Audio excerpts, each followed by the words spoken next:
Ada banyak cara untuk menghormati orang yang dicintai dan dihargai. Di sepak bola sendiri, klub yang menganggap seorang pemain telah memberi jasa yang begitu luar biasa, biasanya punya cara untuk memberikan penghormatan. Yang biasa terjadi adalah pemberian nama stadion, tribun stadion, hingga membuatkan patung di luar stadion. Pembuatan patung di luar stadion memang sudah wajar terjadi. Hal semacam ini dilakukan oleh Manchester United dan juga Arsenal, yang dengan bangga memamerkan pemain legendaris yang pernah bermain untuk tim dalam bentuk patung. Namun begitu, apa jadinya bila sebuah klub membuat sebuah patung, namun malah bukan patung legenda klub itu sendiri, melainkan seorang figur terkenal lainnya? Ya, hal inilah yang dilakukan oleh klub asal Inggris, Fulham. Pada tahun 2011 lalu, bos Fulham saat itu, Mohamed Al-Fayed, meresmikan patung bintang pop dunia Michael Jackson yang didirikan di depan markas klub Craven Cottage. Hal tersebut dilakukan bukan tanpa alasan. Tentu ada penyebab yang tidak remeh sehingga membuat Al-Fayed sampai melakukan hal tersebut. Diketahui Al-Fayed adalah sahabat dekat penyanyi top yang meninggal pada 25 Juni 2009 itu. Dan ia memutuskan untuk mendirikan patung bekas personil Jackson 5 tersebut di depan stadion milik Fulham sebagai penghormatan. Sebelumnya, Al-Fayed berniat memajang patung itu di depan pasar swalayan miliknya, Harrods. Tapi rencana itu tak bisa dijalankan lantaran ia telah menjual pasar swalayan tersebut. Keputusan memasang patung Michael Jackson di Craven Cottage pada akhirnya menimbulkan kritikan dari sejumlah fans Fulham, mengingat sang raja pop dunia hanya pernah sekali datang ke stadion itu untuk menyaksikan pertandingan The Cottagers pada tahun 1999.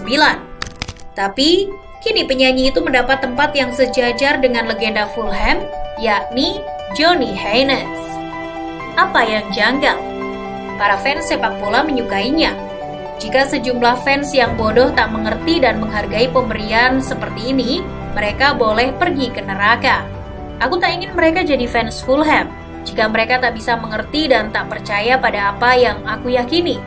Mereka boleh pergi ke Chelsea, mereka bisa pergi kemana saja. Orang-orang akan mengantri untuk datang dan mengunjungi patung ini dari berbagai penjuru Inggris. Dan itu sesuatu yang seharusnya membuat saya dan yang lainnya merasa bangga. Apa yang disampaikan Al-Fayed ketika itu pun membuat para penggemar semakin geram. Pasalnya mereka benar-benar tak habis pikir mengapa bos klub saat itu berani menaruh patung dari seorang sosok yang dianggap tidak berjasa bagi klub. Setelah mendapat banyak sekali protes, patung itu pun pada akhirnya tidak lagi berada di depan stadion klub. Diceritakan sejak hari pertama berdirinya patung Michael Jackson telah mengundang pro kontra. Patung setinggi 7,5 kaki atau 2,3 meter itu selalu mendapat ejekan dari fans Fulham asal London. Segala cemoohan para penggemar pun sampai membuat Fayed menjual klub tersebut kepada Shahid Khan pada tahun 2013. Dalam perjanjian jual beli itu juga terdapat klausul untuk membongkar patung tersebut. Dengan segala perjanjian yang telah disetujui, jadilah patung itu dibongkar dan dipindahkan. Patung tersebut kini diketahui berada di Museum Nasional Sepak Bola Manchester. Fayed yang mengetahui hal itu pun benar-benar dibuat kecewa oleh para penggemar Fulham. Dia menyesalkan tindakan klub yang membiarkan patung dipindah begitu saja. Anehnya, setelah patung tersebut tidak berada lagi di depan Craven Cottage, Fulham selalu temui kegagalan ketika berjuang di kompetisi Inggris. Fayed pun lantas beralasan bahwa jatuhnya Fulham adalah karena penghinaan terhadap patung sahabat sejatinya yang tak lain dan tak bukan adalah Michael Jackson. Mendengar komentar tersebut, Shahid Khan yang telah mengambil alih Fulham langsung memikirkan hal serupa. Dia merasa bersalah karena telah memindah patung Michael Jackson ke museum di Manchester. Bahkan Khan meminta patung ini dikembalikan, tetapi tak ada yang bisa mengembalikan patung tersebut karena telah resmi menjadi milik museum. Perlu diketahui bahwa sejak patung itu tidak berada di Craven Cottage, menyusul hasil buruk yang diterima, Fulham langsung terdegradasi ke divisi bawah. Mereka selalu kesulitan meraih hasil positif hingga anggapan tentang kutukan patung Michael Jackson semakin dipercaya. Saat pemilik baru memutuskan untuk memindahkannya, aku bilang, "Oke, benda itu adalah jimat kami. Kalian akan menyesalinya nanti." Sekarang mereka akan menyesali keputusan itu. Aku bilang, kalian akan membayarnya dengan darah untuk perbuatan itu karena benda tersebut dicintai orang-orang. Terbukti bahwa ia melakukan kesalahan besar dan Fulham terdegradasi. Beruntung, meski harus menunggu lama atau tepat pada musim 2018-2019, Fulham berhasil kembali ke kasta tertinggi Inggris. Saat itu, Shahid Khan sebagai pemilik langsung menugaskan manajemen klub untuk mendatangkan pemain-pemain top.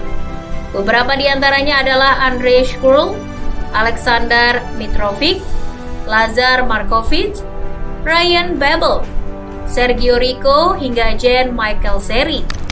Namun, Fulham gagal unjuk gigi karena hanya finish di posisi ke-19 klasemen, sehingga kembali terdegradasi di akhir musim. Setelah mencoba peruntungannya lagi, mereka kembali memastikan promosi ke Liga Inggris musim 2020-2021. Setelah menang dengan skor 2-1 atas Brentford di final playoff Divisi Championship 2019-2020. 2 gol kemenangan skuad asuhan Scott Parker dalam laga tersebut dilesakkan oleh Joseph Edward Bryan pada menit 105 dan 117. Sementara itu, satu-satunya gol Brentford dicetak Henrik Dalsgaard pada menit 124.